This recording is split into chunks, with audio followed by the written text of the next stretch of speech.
సల్లాని మనసున్నోడా మా ఇంటి వెలుగు నీడా పేదోళ్ళ పెద్ద బిడ్డావో ప్రేమించే గుణమున్నోడా మా బతుకుల అండా దండ ఆకలి కడుపుల మెతుకువో ఆ నింగి నేల పల్లి నీ వంక చూసి నూరేళ్ళు దీవెనలిచ్చి మురిసింది చూడే నిండా నూరేళ్ళు నువ్వు వర్ధిల్లాలయ్యా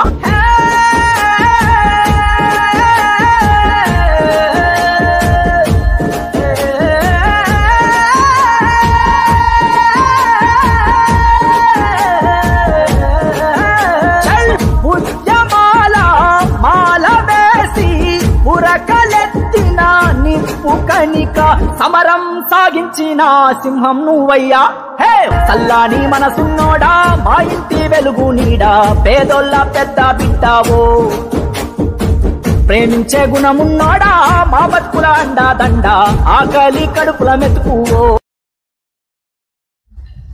యా దేవి మధుకైటభ ప్రశమని యా మాహిషోన్మూలిని యా ధూమ్రేక్షణ చండముండమదని యా రక్తబీజాసని యా శుంభాదిని శుంభదైత్యదమని యా సిద్ధలక్ష్మీ పరా సా చండీ నవకోటి శక్తి సహిత మాం పాతు విశ్వేశ్వరీ సా కాళీ నవకోటి శక్తి సహిత మాం పాతు జగదీశ్వరీ సర్వవేద సంవేద్యాయాం భక్తహృదయాంతర్నివాసిని శ్రీ దుర్గా మహాపీఠాధీశ్వరాయ సద్గురు సమతానందాయ తే నమః మాతా గురు సేవానందాయ తే నమః. అందరూ ఒకసారి చెప్పండి, నీలమ్మ తల్లికి చెప్పండి. మరి అది చూడండి ఎంత బాగా తయారు చేస్తారు, తినడానికి మనం తినడానికి కొద్దిగా అంటే కొద్ది బాగా తినగలుగుతాం. నీలమ్మ తల్లికి అమ్మవారి పేరు ఏమన్నాము అంటే నీలమ్మ తల్లి పేరు చెప్పుకుంటే అమ్మ నీ నామాన్ని మేము స్మరించాము, ఆ పేరు మహిమ ద్వారా మా పనులు జయం కలగాలి అని చెప్పి జయం చెప్పాం. బోల్డ్ పనులు అవ్వాలి కదా మనకి కదా. మరి అందువల్ల అమ్మవారి పేరు నీలమ్మ అంటే పరమేశ్వరుడికి ఒక పేరుంది ఏమిటని, నీలకంఠుడు అని. ఏముంది? నీలకంఠుడు ఎలా అయ్యాడు? అలాహలాన్ని విషాన్ని తను స్వీకరించి అది మళ్ళీ కడుపులోకి వెళ్తే ఆ ఉదర భాగంలోకి వెళ్తే మళ్ళీ సమస్తమైన లోకాలు కూడా తనలోనే ఉన్నాయి కాబట్టి అందరూ ఇబ్బంది పడతారని చెప్పి అంత ప్రమాదకరమైనటువంటి యొక్క ఆలాహలాన్ని విషయాన్ని కూడా ఆ భగవంతుడు తన కంఠంలో పెట్టుకోవడం వల్ల ఆ యొక్క విషం వేడి ప్రభావానికి కంఠం నీలంగా మారితే నీలకంఠుడు అనే పేరు వచ్చింది. ఆ నీలకంఠుడి యొక్క అర్ధాంగి, నీలకంఠుడి యొక్క భార్య, నీలకంఠుడి యొక్క సగభాగం కాబట్టి అమ్మవారు నీలమ్మ తల్లి అయ్యిందనమాట. కనీసం పోనీ ఇక్కడ ఉన్న వాళ్ళు ఎవరైనా కూడా నీలమ్మ తల్లి అంటే ఏమైనా ఆలోచించారు? పోనీ చెప్పండి. ఏమా అమ్మగారు నీలమ్మ తల్లి అనేది అమ్మవారిని వేడుకుంటున్నారు, పూజలు చేస్తున్నారు, బాగుంది. నీలమ్మ తల్లి అంటే ఏంటో ఏ రోజున ఆలోచన చేయగలిగాం కదండి. నేను అందుకే చెప్తాను, మనందరికీ దేవుడితో అవసరం ఉంది కానీ దేవుడు అవసరం కాదు. ఏంటి? దేవుడితో అవసరం తప్పితే దేవుడు అవసరం కాదు. అటువంటి పరిస్థితులు ఇవాళ సమాజంలో భక్తి పెరుగుతుంది కానీ ధర్మం పెరగట్లా. ఏం పెరుగుతుంది? భక్తి పెరుగుతుంది కానీ ఏం పెరగలేదు? ధర్మం పెరగటం వల్ల. భక్తి పెరగడం అంటే ఏమిటి? గుళ్ళు కడుతున్నాం, పూజలు చేస్తున్నాం, యజ్ఞాలు చేస్తున్నాం, యాగాలు చేస్తున్నాం, వ్రతాలు చేస్తున్నాం, అన్నదానాలు చేస్తున్నాం, హోమాలు చేస్తున్నాం. ఇన్ని జరుగుతున్నాయి. ఇవన్నిటికీ పేరేంటి? భక్తి. ధర్మం అంటే ఏమిటి అని అంటే ఇవన్నీ దేనికి చేస్తున్నామంటే మనం తప్పులు చేస్తున్నామని మనకు తెలుస్తుంది. గుడికి వెళ్ళిన తర్వాత ప్రతి ఒక్కరు కూడా ఏం చేస్తారు? వారికి తెలియకుండానే దేవుడి వైపు దండం పెట్టి వెంటనే లెంపలు వేసుకుంటున్నారు, గుంజీలు తీస్తున్నారు. అంటే వారికి అర్థమవుతుంది మేము తప్పులు చేశాము, ఆ తప్పులు క్షమించని చెప్పి వెంటనే దేవుడి దగ్గరికి వెళ్ళి దండం పెట్టి గుంజీలు తీసి లెంపలు వేసుకుంటున్నాం. తప్పు చేయకపోతే అక్కర్లేదు కదా, అవసరమా? మనం తప్పు చేస్తున్నామని మనకు తెలిసే చేస్తున్నాం కాబట్టి, తప్పని తెలిసి కూడా చేస్తున్నాం కాబట్టి ఆ తప్పులు క్షమించి దేవుడా అని చెప్పి దండం పెడుతూ ఆ తప్పులు క్షమించి దేవుడా అని చెప్పి పూజలు చేస్తూ, ఆ తప్పులు క్షమించి దేవుడా అని చెప్పి యాగాలు చేస్తూ, ఆ తప్పులు క్షమించి దేవుడా అని చెప్పి పుణ్యాలు చేస్తే, దానాలు చేస్తే, ధర్మాలు చేస్తే ఆ యొక్క ఫలితం ద్వారా ఈ కర్మ పోతాదేమనేటువంటి యొక్క పాప భీతితో మనం భక్తిగా ఉంటున్నాం తప్పితే దేవుడు కూడా లంచాలు ఇవ్వడం మనకు మాత్రమే తెలుసు. నువ్వు ఈ పని చేస్తే నీకు శతమానం, ఆ అమ్మకు తెలియదు పాపం బంగారం ముఖం. నీకు ఒక 1016 ఆ అమ్మకు డబ్బు ముఖం తెలియదు. నీకు మా ఇంటి నుంచి కుమ్మం పట్టుకొస్తాను, ఆవిడకు వండుకోవడం తెలియదు, తినడం తెలియదు అని చెప్పి దేవుణ్ణి సైతం కూడా మనం అంత అవమానిస్తున్నాం. ఆఖరి మన కిందన కూడా కూర్చోం. ఇప్పుడు ఇక్కడ కొంతమంది అవసరమైతే నిలబడిపోవడానికి సిద్ధపడతారు తప్పితే, అరే అక్కడ ఉంది స్వామి కదా, ఆ సన్నిధిలో మన కిందన కూర్చున్నా తప్పులేదని చెప్పి నిలబడడానికే సిద్ధపడతారు. కిందన కూర్చోరంటే ప్రశ్నిస్తాం. ఏంటి అస్సలు దేవుడే సాక్షాత్ వచ్చినా ఏంటి ఎంత కావాలా అంటామా లేదా? అయితే మీకు అందరికీ ఒక విషయం చెప్తా. అసలు ఇంతకీ గుడిలో ఉండే విగ్రహాలు కదా, ఆ విగ్రహాలకు మొక్కినంత మాత్రం ఏమొచ్చేస్తుంది? ఆ విగ్రహాలు మొక్కడం వల్ల లాభం ఏమిటి అనే ప్రశ్న వచ్చేటప్పుడు నేను సమాధానానికి ఒక ఉదాహరణ చెప్పాను. ఒకరోజు ఒక భార్య, భర్త, ఒక బిడ్డ గుడికి వెళ్ళారట. ఇక్కడలాగే 2 సింహం బొమ్మలు ఎదురు ఉన్నాయంట. ఏమున్నాయి? మీరు సమాధానం వెంటనే వచ్చేయాలి. అంటే చిన్నపిల్లడు కదా, చిన్నపిల్లడు వెంటనే జైడిసిపోయి సింహం నాన్న కరిచేస్తుంది నాన్న, మనం పారిపోదాం నాన్న అంటుంటే తండ్రి నాస్తికుడు, దేవుడిని నమ్మడు. ఏదో తప్పక భార్య వెళ్తుంది కాబట్టి వెనకాల వెళ్ళాడు తప్పితే దేవుడిని నమ్మడు. ఇవన్నీ ఇష్టం కూడా ఉండదు. ఎప్పుడైతే ఈ పిల్లవాడు సింహం నాన్న అని భయపడ్డాడో, లేదు నాన్న అది బొమ్మ, అది ఏమీ చేయదు, ఇలా రా అని చెప్పి ఆ పిల్లని తీసుకెళ్లి ఆ సింహం నోటి దగ్గర నోరు చాపు ఉంచుతుంది కదా, ఆ సింహం నోటి దగ్గర చేపెట్టాడట. నాన్న కరిచేస్తుంది నాన్న అంటే, లేదు కరదు నాన్న అని చెప్పి చేపెడితే ఎంతసేపటికి అది ఏమందు. వీడు ముట్టుకుంటాడు, ఆ జూలు పాముతుంటాడు, ఏమందు. తోక పట్టుకొని లాగుతాడు, ఏమందు. దాని కింద నుండి దూరుతాడు, ఏమందు. అప్పుడు వాడికి అనిపించింది ఇది బొమ్మ ఏమందని అర్థమైపోయి గుళ్ళోకి వెళ్ళాడంట. గుళ్ళోకి వెళ్ళేసరికి అమ్మ ఆస్తికురాలు, భక్తికి అడిగినటువంటి మహిళ శరణాగతితో మోకరిల్లి, ఓ భగవంతుడా, ఓ జగజ్జన్ని, జగత్పావని, లోక కళ్యాణి, శ్రీమాత, శ్రీ మహారాణి, శ్రీమత్ సింహాసనేశ్వరి, కృతజ్ఞ సంభూత, దేవకార సముచిత అని చెప్పి వచ్చిన స్తోత్రాలు మంత్రాలు అన్ని చెప్పేస్తుంటే ఈ పిల్లవాడు ఏం చూశాడు? ఆ నాన్న ఏం చెప్పాడు? బయట సింహం బొమ్మే, అదేం అవదని చెప్పాడు, అదేం అందని చెప్పాడు. మరి గుళ్ళో ఉన్నది కూడా బొమ్మే కదా. చిన్నపిల్లలు అందుకనే వారికి మనం చెప్పాలా, విషయం మీద అవగాహన ఇవ్వాలి.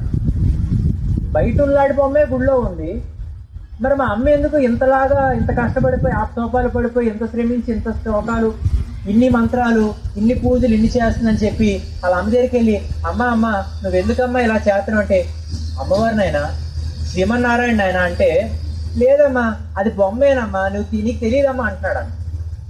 నువ్వెలా చెప్తున్నావు అని తల్లి అడిగితే, నాకు నాన్న చెప్పాడమ్మా.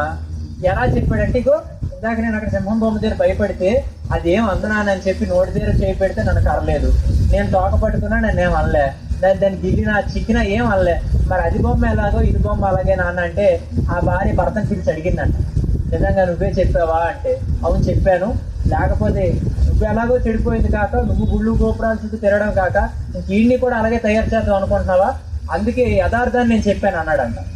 సరే అని చెప్పి అన్న తర్వాత ఇంటికి తీసుకెళ్ళిపోయింది. చూడు నాన్న, ఇప్పుడు నువ్వు ఒక విషయాన్ని గమనించని చెప్పి పిల్లని ఎదురుగా పెట్టుకొని ఓ 2 ఉత్తు వైర్లు తీసుకుందంట. 2 ఉత్తు వైర్లు తీసుకొని పట్టుకోండి అన్నదంట. పట్టుకున్నాడంట. ఏట అయ్యిందా అన్నదంట. ఏట అవ్వలేదు అన్నదంట. అన్నాడు భర్త. ప్లగ్లో పెట్టి స్విచ్ చేసిందంట. ఇప్పుడు పట్టుకోండి అన్నదంట. బతుందా లేదే, కరెంట్ పెట్టేసి నువ్వు వైర్ పట్టుకోమంటాడు. పట్టుకోండి అన్నదంట. లేదే తాకు కొడుతుందే, పట్టుకోండి నా కోసం అన్నదంట. అప్పుడు చెప్పిందంట, నువ్వేం చేసావు? గుడి బయట ఉండేటువంటి సింహం బొమ్మని బొమ్మ అని చెప్పావు, గుడి లోపల ఉండేటువంటి అమ్మని కూడా బొమ్మే అని చెప్పావు. కానీ దానికి దీనికి ఉన్న తేడా ఏంటో తెలుసా? గుడి బయట ఉండే బొమ్మలన్నీ అలంకారంగా ఉంటాయి, అవి పవర్ లేని వైర్లు లాంటివి, అవి బొమ్మలే నిజమే. కానీ గుడి లోపల ఉండేటువంటి అమ్మ మాత్రం పవర్ ఉండే వైర్ లాంటిది. ఎందుకంటే ఆ కిందన యంత్ర ప్రతిష్ఠ చేసి, ధారణ చేసి, సాధన పరుడు చేత దాన్ని విగ్రహ ప్రతిష్ఠ చేస్తారు కాబట్టి, ప్రాణ ప్రతిష్ఠ చేస్తారు కాబట్టి, ఇది ఎలాగైతే పవర్లో ఉండేటువంటి వైరు పట్టుకుంటే ఎలా షాక్ కొడతాదో అమ్మవారు కూడా అంతే శక్తివంతంగా ఉంటారని చెప్తే అప్పుడు పిల్లవాడికి అర్థమైందంట, గుడి బయట ఉన్నది విగ్రహమే, గుడి లోపల ఉన్నది విగ్రహమే, కానీ గుడి బయట ఉన్నది బొమ్మ, గుడి లోపల ఉన్నది అమ్మ అని చెప్పి అప్పుడు నమ్మాడంట పిల్లవాడు. అర్థమైందా? అలా దేవాలయం అనబడేటువంటిది మనిషి యొక్క శరీరం ఎటువంటిదో దేవాలయం కూడా అటువంటిది. అందుకనే మీకు మనం అన్నీ ఒకటే అనుకుంటాం. ఏమనుకుంటాం? అన్ని మతాలు ఒకటే అట, అందరూ ఒకటేనట, అందరూ మనుషులేనట. కానీ అన్నీ ఒకటే ఎలాగవుతాయి? ఇప్పుడు ఈ 2 చేతులు మనవే. ఈ ఎడం చేయి పని కుడి చేతికి అప్పచెప్పండి, అవుతుంది బాగుంటుందా? మళ్ళీ కుడి చేయి పని ఎడం చేయికి అప్పచెప్పి ఎడం చేయి రోజు అటు ఇటు మార్చండి, బాగుంటుందా? ఇప్పుడు 2 మనవే కదా, మారిస్తే తప్పేటి ఒకటే కదా, 2 చేతులే కదా. తేడా ఉందా లేదా? అలాగే అన్నీ ఒకటి ఎప్పటికీ కాదు. ఇవాళ ఒక మతం ఉంది, ఆ మతం పేరు ఇస్లాం మతం. ఆ ఇస్లాం మతంలో ఉండేటువంటిది ఒకటే దేవుడు, వారికి ఉండేటువంటిది ఒకటే పుస్తకం. ఆ పుస్తకంలో స్త్రీమూర్తుల కోసం ఏం చెప్తారో తెలుసా? స్త్రీ అంటే కేవలం సుఖాన్ని అనుభవించడానికి ఉపయోగపడే ఒక యంత్రము, ఒక వస్తువు అని చెప్పి ఆ యొక్క ఖురాన్ చెప్తుంది. ఇంకో మతం ఉంది, దాని పేరేమో క్రిస్టియానిటీ, క్రైస్తవం. దానికి ఉండేది ఒకటే దేవుడు, అతని పేరు జీసస్, యేసుక్రీస్తు. దానిలో ఉండేటువంటిది ఒకటే గ్రంథం, బైబుల్.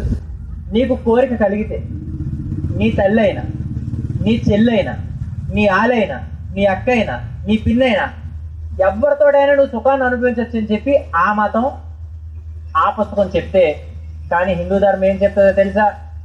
నిన్ను కన్న తల్లిని, నీ తోడ పుట్టిన అక్క చెల్లిని, నిన్ను కట్టుకున్న ఆలిని, నీకు పుట్టినటువంటి పిల్లని సాక్షాత్ వైకుంఠంలో ఉండేటువంటి లక్ష్మీదేవిని ఇంట్లో కదలాడుతున్నట్టుగా నువ్వు గౌరవించడం హిందూ ధర్మం.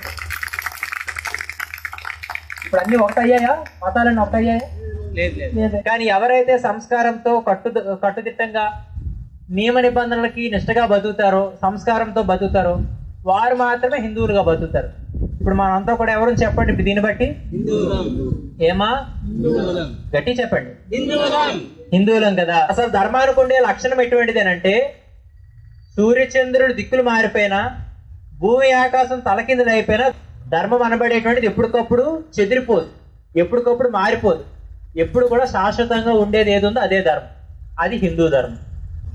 ఇక ఇలా మనం అన్నీ ఒకటే అనుకొని ఆ కలబంద కషాయం కొట్టేస్తాం. ఉదాహరణకి పంచదార తెలుపు రంగే, ఉప్పు తెలుపు రంగే. ఇప్పుడు ఆ వంట మాస్టర్ ఇది తెలుపు అది తెలుపు అని చెప్పి పులిహోరలో పంచదార పెడితే తింటామండి? ఇప్పుడు పంచదార వేయవలసిన స్వీట్లో ఉప్పు వేస్తే తింటామండి? ఒకటి అయ్యిందా? రూపాలు ఒకటి ఉన్నంత మాత్రాన వాటి స్వరూపాలు ఒకలాగా ఉన్నంత మాత్రం స్వభావాలు ఒకటి కాదు. అలాగే ఇవాళ కూడా మనుషులందరూ ఒకటే అని మనం అనుకుంటున్నా, స్వరూపాలు మనుషులువే తప్పితే స్వభావాలు మనుషులు కాదు, ఆకారాలు మనుషులు తప్పితే ఆలోచనలు మనుషులు కాదు.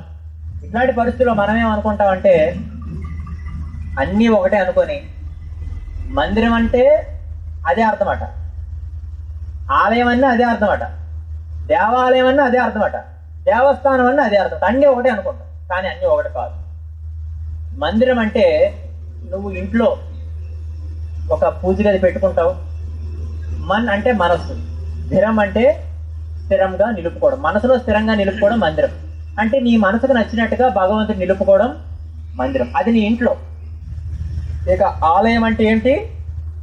పెద్దగా దానికి ఒక రకమైనటువంటి ఒక గుడిని ఏర్పాటు చేసి అందులో కాస్త పెద్ద స్థాయిలో విగ్రహాన్ని పెట్టుకుంటే అదేమైంది? ఆలయము అయింది. ఇక దేవాలయం అన్నారు. దేవాలయానికి ఆగమ శాస్త్ర ప్రకారంగా కొన్ని నియమ నిబంధనలు ఉన్నాయి. అంటే ఇంత పరిమితిలో దానికి ప్రహారీ ఉండాలి, దానికి 4 పక్కల కూడా రాజగోపురాలు ఉండాలి, గాలి గోపురాలు ఉండాలి, ఇక ధ్వజస్తంభం ఉండాలి, అలాగే మండపం ఉండాలి, ఎదురుగా భగవంతుడు ఏ దేవుడైతే ఆ దేవుడికి సంబంధించిన వాహనం ఉండాలి, దిక్పాలక దేవతలు ఉండాలి, పరిపాలక దేవతలు ఉండాలని చెప్పి ఆగమ శాస్త్రాన్ని అనుసరించి పూర్తి ఒక నియమాన్ని కలిగి కట్టింది ఏమంటారు? దేవాలయం అంటారు. ఇక దేవస్థానం అని దేన్ని అంటారు అని అంటే, భగవంతుడే సాక్షాత్ తన మనోసంకల్పం చేత తనంతటగా తాను ఎక్కడైతే వెలుస్తాడో అది దేవస్థానము అంటారు. అర్థమైందా? తేడాలు చూడండి. మీ మనసుకు నచ్చినట్టుగా మీరు ఇంట్లో పెట్టుకుంటే అది మందిరం. ఇంటి నుంచి బయటకు వచ్చి నాతో పాటు నా చుట్టుపక్కల ఉండేవారు కూడా ఉపయోగపడాలి, ఆ భగవంతుడి యొక్క స్వరూపం కనిపిస్తేనైనా కొద్ది తృప్తిగా ధైర్యంగా ధీమాగా బతుకుతాం అనుకొని కట్టుకుంటే అది ఆలయం. ఇక కాస్త ఆగమ శాస్త్రాన్ని అనుసరించి కాస్త కొద్ది నియమ నిబంధనలు పాటిస్తే పెద్ద స్థాయిలో కడితే అది దేవాలయం. సాక్షాత్ మన యొక్క ప్రారంభం లేకుండా, మన యొక్క సంకల్పం లేకుండా తనంతటే తాను భగవంతుడు నిలిచి ఉంటే అది దేవత. ఇలా మనం అన్నీ ఒకటే అనుకుంటూ విషయాన్ని తెలుసుకోకుండా సాధారణ మీరు ఇంకోటి కూడా గుర్తుపెట్టుకోండి, మీ అందరికీ అవసరం అది. ఇంట్లో మనం ఫోటోలు పెట్టుకొని పూజ చేసుకుంటాం. ఫోటో అనబడేటువంటిది కేవలం చూసుకోవడానికి తప్పితే పూజకు పనికిరాదనే విషయాన్ని మీరు గుర్తుపెట్టుకోండి. అందుకే ఇంట్లో ఖచ్చితంగా ఏం చేయాలా, మీకు ఇష్టమైనది శివుడైతే ఖచ్చితంగా ఒక చిన్న శివలింగాన్ని మీరు అంగుష్ట మాత్రం మీ యొక్క యజమాని బట్టమైన ఎంత ఉందో అంత మాత్రం చేత కొలక్కర్లేదు, అంతగా కనీసం అంచనాతో నీకు శివుడు ఇష్టమైతే శివుడిని పెట్టుకో, అమ్మవారు ఇష్టమైతే చిన్న అమ్మవారి విగ్రహాన్ని ఇంట్లో పెట్టుకో, ఇక లేదు శ్రీమన్నారాయణ ఇష్టమైతే చిన్న విష్ణుమూర్తి విగ్రహం పెట్టుకో. అప్పుడు నీకు నచ్చిన ఎగ్జిబిషన్ ఫోటోలు పేర్చి అప్పుడు ఆ విగ్రహం కింద ఉంటుంది కాబట్టి పూజకు పనికొస్తుంది. బ్రతుకుంటున్న మనిషి చావకుండా ఎలా ఉంచాలో సైన్స్ చేస్తుంది, ఎప్పుడు అదే ప్రయత్నం చేస్తుంది. ఇప్పటికీ కూడా సైన్స్ శాస్త్రవేత్తలు ఏం చేస్తున్నారంటే మనిషి చావకుండా బతకడం ఎలాగో దానికోసం పరిశోధనలు చేస్తున్నారు. కానీ శాస్త్రము ధర్మం ఏం చేస్తుందో తెలుసా, నువ్వు చచ్చిపోయిన తర్వాత కూడా సమాజం దృష్టిలో మనుషుల యొక్క దృష్టిలో ఎలా బ్రతకాలో ధర్మం చెప్తుంది. ఇప్పుడు మనమంతా కూడా బ్రతుకున్న శవాల్లా బతుకుతున్నాం, కానీ మానవతా విలువలు చెప్పేటువంటి హిందూ ధర్మం ఏం చెప్తుంది, చనిపోయిన తర్వాత కూడా బ్రతకడం ఎలాగో చెప్తుంది. అందుకని మీరు వాడుక భాషలో చస్తే ఎలా బతుకుతావో మనకు నవ్వు. భగవంతుడు కాలం హెచ్చరిస్తున్నప్పటికీ గుర్తు లేకుండా మనం ఎల్లకాలం ఎక్కడే ఉండిపోతామేమో, ఇలాగే ఉండిపోతామేమో, మనకు అనుకూలంగా ఇష్టంగా బతికేస్తామేమో అనుకొని మనం ఎన్ని చేస్తున్నప్పటికీ కూడా కాలము యమపాసం ఉత్తినే ఊరుకుంటుందా, ఏదో రోజు నిన్ను మాత్రం లటక్కలు లాగేస్తుంది. ఏం చేస్తుందండి ఎవరికైనా తెలుస్తుందా? పోని నేనే నా సాధన శక్తితో పోని పలాని వ్యక్తి అయ్యా నువ్వు ఇంతకాలంలో పోతావంటే మాత్రం ఆ మనిషి ప్రశాంతంగా ఉంటాడండి? ఉక్కిరి బిక్కిరి అయిపోయి గోల ఏడుపులు బెడబొబ్బులు ఆఖరి కిందగా బాంబులేటి పేలేగా అంతకంటే గట్టుకరుస్తారు. ఎప్పుడు పుట్టామో మనకు తెలియకపోయినా తెలుస్తుంది. ఎలాగా? ఒక తల్లి ద్వారానో తండ్రి ద్వారానో డాక్టర్ ద్వారా డేట్ ఆఫ్ బర్త్ చెప్తారు. కానీ ఈ ప్రపంచంలో ఎంత సంపన్నవంతుడికి కూడా ఎంత డబ్బున్న వాడికి కూడా తెలియనిది కేవలం సాధకుడికి మాత్రమే తెలిసింది ఏంటి తెలుసా? Date of death. ఎప్పుడు పోతామో మనకు తెలియదు కాబట్టి ఇంకా ముఖాల్లో నవ్వులు కలకల కిలకలు ఆడుతున్నాయి తప్పితే పొరపాటున డేట్ ఆఫ్ బర్త్ కాగితం మీదే డేట్ ఆఫ్ డెత్ కూడా పలానా 1999లో పుట్టినటువంటి ఈ వ్యక్తి 2025 తారీఖు ఎంత 22వ తారీఖు మధ్యాహ్నం 12:30 పోతాడని కానీ రాస్తే అంతవరకు అక్కర్లే. ఆ కాగితం చూడగానే ట్రాక్టర్ గుండె చచ్చిపోతుంది. నిజమేనా? అందుకు ఇక్కడికి వచ్చిన ప్రతి ఒక్కరం కూడా చచ్చేవాళ్ళమే. అది మనం ఎప్పుడు మర్చిపోకూడదు. ఇవాళ కొంతమంది అది మర్చిపోయి ఎంతసేపు సంపాదించడం డబ్బు డబ్బు డబ్బు అని ఆ డబ్బు జబ్బులోనే మబ్బు అయిపోయి బతుకుతున్నారు తప్పితే కనీసమైనటువంటి ప్రేమ, కనీసమైనటువంటి ఆప్యాయత, కనీసమైనటువంటి ఒక విలువ లేకుండా మనుషులు బతుకుతూ ఉన్నారేవా. అందుకు నాకు ఇప్పుడు నచ్చింది పిల్లిపాలు. ఎందుకు తెలుసా? నేను తిట్టాను ఇప్పుడు. ఇంతసేపు మీకు చెప్పింది అర్థమైంది కాబట్టే తప్పు మనలో జరుగుతుందని మీరు అర్థమయ్యారు కాబట్టే నిజంగా మనస్సాక్షితో బతుకుతున్నారు కాబట్టే మేము చేసిన తప్పని ఒప్పుకున్నారు కాబట్టి చప్పట్లు కొడతారు. అందుకు మీరు నిజమైన భక్తులని ఇప్పుడే చెప్పాను. అర్థమైందా? మళ్ళీసారి కొట్టుకోండి. ఆ ఇంటి నుంచి మనం బయటికి వెళ్తాం. అప్పుడు ఖచ్చితంగా ఇంటి దైవానికి, ఇంటిలో ఉండేటువంటి పెద్దవారికి మనం ఖచ్చితంగా చెప్పి కనిపించి బయటికి వెళ్ళడం నేర్చుకోండి. ఏంటన్నాను? ఎప్పుడైతే ఇంటి దైవానికి, ఆ ఇంటి పెద్దకి, మీ యొక్క జాగ్రత్త చూసే వ్యక్తికి మీరు ప్రయాణాల్లో చెప్పి వెళ్తారో వారు ఆశీస్సులు ఇస్తారు. ఏంటిస్తారు? ఆశీస్సులు అంటే ఆశిస్తారు. నీ పట్ల వారికి ఎలాగో ఆశ ఉంది కాబట్టి మళ్ళీ క్షేమంగా వెళ్ళి ఈ వ్యక్తి లాభంగా రావాలి అనేటువంటి ఆశతో వారు నేను దీవిస్తారు. కాబట్టి నీ ప్రయాణ కాలంలో ఎప్పుడైతే పెద్దలు నిన్ను అలా కలుస్తారో, నీకు అలా దీవిస్తారో, నీకు రాబోయే ప్రమాదాల తీవ్రత తగ్గుతుంది, నీ గండాలు దాటుతాయి, నువ్వు క్షేమంగా ఆనందంగా ఉండగలవు. అలా ఖచ్చితంగా భగవంతుడికి మనం ఆ ప్రాధాన్యత ఇంటి దైవాలకి ఇస్తూ ఉండాలా. అందుకే ఏదో ఈరోజు వార్షికోత్సవం కాబట్టి వచ్చిన వాళ్ళు వచ్చారు, కొంతమంది తింటున్న వాళ్ళు తిన్నారు, 3 వంతులు అటు 1 వంతు ఇటు. మళ్ళీ రేపు నుంచి వస్తారంటే రారు. అవసరాలు వస్తే మరి దేవుడు కావాలా. ఇది జరగకూడదు. ఖచ్చితంగా ప్రతిరోజు కూడా భగవంతుడి దగ్గరికి మనం వెళ్తూ ఉండాలా, భగవంతుడి సేవలు చేస్తూ ఉండాలా, భగవంతుడి యొక్క కార్యక్రమాల్లో ఆ వెళ్ళాక చాలులే చూసాక చాలు అనుకోకూడదు. ఖచ్చితంగా తెగింపు కావాలి. పక్క మతాలు ఏం చేస్తున్నారు? 10వ వంతు. ఒకరోజు విజయనగరం న్యూపూర్ణ మార్కెట్ దగ్గర ఒక అడుక్కున్నామె కనిపించింది. ఆమె మెడలో సిలువు కనిపించింది. ఓ 10 రూపాయలు నేను ఇచ్చాను కారు అర్థం దించి. అమ్మ నువ్వేమమ్మా మెడలో అది వేసుకున్నాడు? దేవుణ్ణి నమ్ముకున్నాను బాబు అన్నది. అబ్బా మా హిందువులు ఎవరిని అడిగితే ఇలా చెప్పరే, మా వాళ్ళు అడుక్కున్న వాళ్ళు కూడా దారుణం తయారయ్యారు అనిపించింది. మనం ఎవరైనా అంటామా? దేవుడిని నమ్మ నువ్వు వేయడం ఎలాగున్నావంటే నేను కాపోడిని, కమ్మరోడిని, కొమ్మరోడిని, రజకోడిని, రాజుని, బ్రాహ్మణుడిని దిక్కుమాల కులాలు చెప్పుకుంటాను తప్పితే నేను సగర్వంగా దేవుడిని నమ్ముకుంటున్నాను, నేను శ్రీరాముడి భక్తుడిని, నేను శ్రీకృష్ణుడి భక్తుడిని, నేను అమ్మవారి భక్తుడిని, నేను శివుడి భక్తుడిని ఎవడని చెప్తాడండి? నేను అన్నాను, అమ్మా నువ్వు చర్చికి వెళ్తావా అంటే వెళ్తాను బాబు. మరి నీకు ఎవరు చూసానంటే ఎవడు లేదు, దేవుడిని నమ్ముకున్న అతగాడిదే దిక్కు అన్ని. తర్వాత నేను అన్నాను, అమ్మా మరి చర్చికి వెళ్తావు కదా, మరి దశం భాగాలు ఉంటాయట, నువ్వేమైనా ఇస్తావంటే ఇస్తాను బాబు. ఎలాగమ్మ ఇస్తావంటే నేను అడుక్కుంటాను కదా, బెచ్చ పెట్టుకుంటాను కదా, నాకేమాత్రం బియ్యం వచ్చాయి అనుకో ఫాస్ట్ గా ఆ బియ్యం తింటారు, సన్న బియ్యం తింటారు. అందుకు ఈ బియ్యాన్ని నేను కిరాణా కొడితే రమ్మేసి కోటా బియ్యాన్ని కిరాణా కొడితే రమ్మి ఆ వచ్చిన డబ్బులతో సన్న బియ్యాన్ని కొని దాన్ని దశం భాగంగా పాస్టర్ గారికి ఇస్తాను. నాకు నెలంతట్లో కలిపి 1000 రూపాయలు వచ్చింది అనుకో ఖచ్చితంగా 100 రూపాయలు పాస్టర్ బాబు గారికి ఇచ్చి అక్కడ పాప క్షమాపణ కోరుకుంటాను బాబు. ఇంత యథార్థంగా బతుకుతున్నావు కదా, నీకెక్కడ పాపం వచ్చింది అంటే అంత యథార్థమైనటువంటి జీవితం వారికి ఉంది. మనకు అది ఉందా? గుళ్ళోకి వెళ్ళి 5 రూపాయలు పంతులు గారు పల్లెం లేసి పంతులు గారు 2 రూపాయలు మీరు తీసుకొని 3 రూపాయలు చిల్లర ఇవ్వండి అని అడిగిన వాళ్ళు కూడా ఉన్నారు. అందుకు ప్రాణాన్నే సైతం పణంగా పెట్టినా భగవంతుడి దగ్గర తేలికే తక్కువే. అందుకు భగవంతుడి పట్ల మన జీవితంలో ఉపకారాన్ని చేసిన వారి పట్ల సర్వస్వ శరణాగతితో మనం ఎప్పుడైతే ఉంటామో ఆ రోజు మాత్రమే మనం తరించిపోతాం. ఏమవుతాం? తరించిపోవడం అంటే తెరదించిపోవడం కాదు, తరం మారిపోయినా కూడా నిలిచిపోవడం తరించిపోవడం. ఈ తరం మారిపోయిన తర్వాత తరాల వారు మన కోసం చెప్పుకుంటారు. అలా మనం బ్రతకాలంటే ప్రతి వ్యక్తికి ప్రేమ, కృతజ్ఞత, నమ్మకం, విశ్వాసం. ఒక భవనం నిలబడాలంటే 4 స్తంభాలు ఎలా కావాలో ఒక మనిషి నిలబడాలి అని అంటే కూడా ఈ 4 లక్షణాలు కావాలి. కాబట్టి చక్కగా ఇంతవరకు విన్నారు. ఆఖరి చరిత్రలో మన పేరు హిందువుగానే నిలిచిపోవాలా అని చెప్పి మీ అందరికి ఆశీస్సులు ఇస్తూ మీ అందరి ముందు కూడా సెలవు తీసుకుంటూ జై హింద్.